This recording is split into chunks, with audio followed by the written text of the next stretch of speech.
قسەباسەکەم لە سەر یەکێک لەو گەنجانەی کە ئێستا وەک گەنجترین ڕابەری ئۆرکسترا لە جیهانە هەژمارەکرێت کە خەڵکی ڕۆژهەڵاتی کوردستانە ئەویش هیوا ڕەنجبەرە لە تەمەنێکی لاوی و مناڵیدا بەڵام خاوەنی چەندین کاری باش لە بواری میوزیک و میوزیسیانی وە لە ڕێگای خوێندنەکانی و هەنگاوی باشی ناو بۆی بتوانێت ڕابەری ئۆرکسترایی بگرێتە دەست وە لە ئێستا وەک گەنجترین لە سەرانسەری جیهانە هەژمارەکرێت زۆرن لەو کوردانی کە خاوەنی بەهرە و توانایکی باشن و لە زۆرێک لە وڵاتانی جیهانە کارەکەن بۆی پلۆپای و پێگەی تایبەتی خۆیان هەیە و دوجاریش بە هیواین ئەو خزمەتە ئەو توانایان بخەنە خزمەت وەگەڕ خستنی بەرەو پێشچوونی ئاستی میوزیکی کوردی ئەم جگەلەوەی کە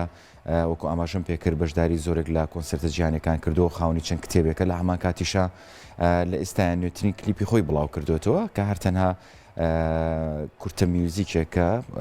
وێنەیان گرتووە لە ڕۆژهەڵاتی کوردستان وێنەی گیراوە. هیوا ڕەنجبەر یەکەم ڕابەری ئۆرکسترای جیهانە کە لە تەمەنی 19 ساڵیدا هونەری خۆی دەست پێ کردو و لە ئێستادا هیوا خاوەنی گەورەترین ئۆرکسترای نەتەوەی وڵاتی ئێرانە بە ناوی گروپی ئۆرکسترای هێژان. ئەو گروپە لە 50 کەس ژەنیاری دەف و 35 کەس ژەنیاری تار کەمانچە کەمان پیانۆ و نەی و سنتور و 15 گۆرانی بێژ پێک هاتووە. گرنگترین شاکارەکانی و گروپە بریتین لە ڕەقسی دەفەکان یاری ئازیزم، چاوڕاش، بریندار، لەرزان. هیوا لە شاری سنەی ڕۆژهەڵاتی کوردستان لەدایک بوو، خاوەنی کتێبی نووسینەکانی دڵی من و دەفە.